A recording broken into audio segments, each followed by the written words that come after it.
Travis head ಈ ಹೆಸರು ಕೇಳಿದ್ರೆ ಕ್ರಿಕೆಟ್ ಅಭಿಮಾನಿಗಳ ತಲೆ ತಿರುಗುತ್ತೆ. ಸಿಡಿಲಬ್ಬರದ ಬ್ಯಾಟಿಂಗ್ ಅಂದ್ರೆ ಏನು ಎಂಬುದನ್ನ ಈ ಹೆಡ್ ಹೊಸ ರೀತಿಯಲ್ಲಿ ತೋರಿಸ್ತಿದ್ದಾರೆ. SRH ಟೀಮ್ ಗೆಲ್ಲಲು ಇವರೇ ಪ್ರಮುಖ ಕಾರಣ. ಟ್ರಾವಿಸ್ ಹೆಡ್ ಮೈದಾನದಲ್ಲಿ ಅಬ್ಬರಿಸ್ತಾ ಇದ್ರೆ ಇತ್ತ ಅಭಿಮಾನಿಗಳು ಅವರ ವೈಯಕ್ತಿಕ ಜೀವನದ ಬಗ್ಗೆ ಗೂಗಲ್ ಮಾಡ್ತಾ ಇದ್ದಾರೆ. ಅವರಿಗೆ ಮದುವೆ ಆಗಿದ್ಯಾ, ಅವರ ಮಡದಿ ಯಾರು ಅಂತ ಸರ್ಚ್ ಮಾಡ್ತಾ ಇದ್ದಾರೆ. ಈ ಬಗ್ಗೆ ಹೇಳ್ತೇನೆ, ನಾನು ಶ್ವೇತಾ. ನೀವು ಸುದ್ದಿಯಾನದ ಸಬ್ಸ್ಕ್ರೈಬರ್ ಆಗೋದಕ್ಕೆ ಮರಿಬೇಡಿ.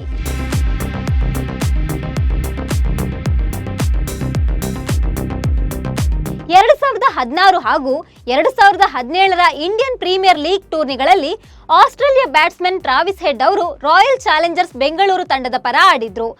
RCB ಪರ ಆಡಿದ್ದ 10 ಪಂದ್ಯಗಳಿಂದ ಅವರು 29.28ರ ಸರಾಸರಿಯಲ್ಲಿ 205 ರನ್ಗಳನ್ನು ಕಲೆ ಹಾಕಿದ್ರು. ಇದೀಗ 2024ರ ಟೂರ್ನಿಯಲ್ಲಿ ಸನ್ರೈಸರ್ಸ್ ಹೈದರಾಬಾದ್ ಪರ ಆಡ್ತಿರುವ ಟ್ರಾವಿಸ್ ಹೆಡ್ ಮುಂಬೈ ಇಂಡಿಯನ್ಸ್ ವಿರುದ್ಧ ಕೇವಲ 24 ಎಸೆತಗಳಲ್ಲಿ 3 ಸಿಕ್ಸರ್ ಹಾಗೂ 9 ಬೌಂಡರಿಗಳೊಂದಿಗೆ 62 ರನ್ ಸಿಡಿಸಿದ್ರು. ಇತ್ತೀಚೆಗೆ ಬೆಂಗಳೂರಿನಲ್ಲಿ RCB ಹಾಗೂ SRH ಪಂದ್ಯಗಳು ಕಾದಾಟ ನಡೆಸಿದ್ವು. ಆ ಪಂದ್ಯದಲ್ಲಿ SRH ತಂಡದ ಪರ ಇಂಪ್ಯಾಕ್ಟ್ ಪ್ಲೇಯರ್ ಆಗಿ ಕಣಕ್ಕೆ ಇಳಿದ ಸ್ಟಾರ್ ಪ್ಲೇಯರ್ ಟ್ರಾವಿಸ್ ಹೆಡ್ ಶತಕ ಬಾರಿಸಿ ಸಂಭ್ರಮಿಸಿದ್ರು.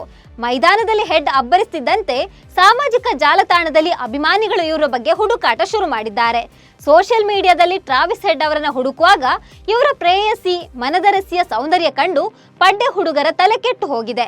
ಅಂದ್ಹಾಗೆ ಟ್ರಾವಿಸ್ ಮಡದಿಯ ಹೆಸರು ಜೆಸ್ಸಿಕಾ ಡೇವಿಸ್. ಈಕೆ ಮಾಡೆಲ್ ಕ್ಷೇತ್ರದಲ್ಲಿ ಸದ್ಯ ಮಿಂಚ್ತಾ ಇದ್ದಾರೆ. ಜೆಸ್ಸಿಕಾ ಒಬ್ಬ ವೃತ್ತಿಪರ ರೂಪದರ್ಶಿಯಾಗಿದ್ದು ಅವರು ಹಲವಾರು ಮಾಡೆಲಿಂಗ್ ಏಜೆನ್ಸಿಗಳೊಂದಿಗೆ ಕೆಲಸ ಮಾಡ್ತಿದ್ದಾರೆ.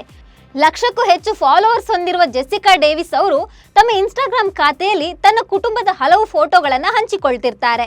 ತನ್ನ ಫಾಲೋವರ್ಸ್ಗೆ ವೈಯಕ್ತಿಕ ವಿಚಾರಗಳನ್ನ ಹಂಚಿಕೊಳ್ಳುವ ಅವರು ಟ್ರಾವಿಸ್ ಹೆಡ್ ಜೊತೆಗಿನ ಮುದ್ದಾದ ಫೋಟೋಗಳನ್ನ ಶೇರ್ ಮಾಡ್ತಿರ್ತಾರೆ.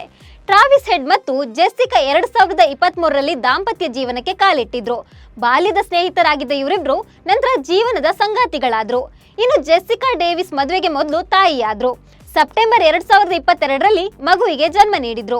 ಮಗುವಿಗೆ ಮಿಲಾ ಎಂದು ಹೆಸರಿಡಲಾಗಿದೆ. ಮದುವೆಯಾದ ನಂತರ ಜೆಸ್ಸಿಕಾ ತಮ್ಮದೇ ಸ್ವಂತ ಬಿಸ್ನೆಸ್ ನೋಡ್ಕೊಳ್ತಿದ್ದಾರೆ.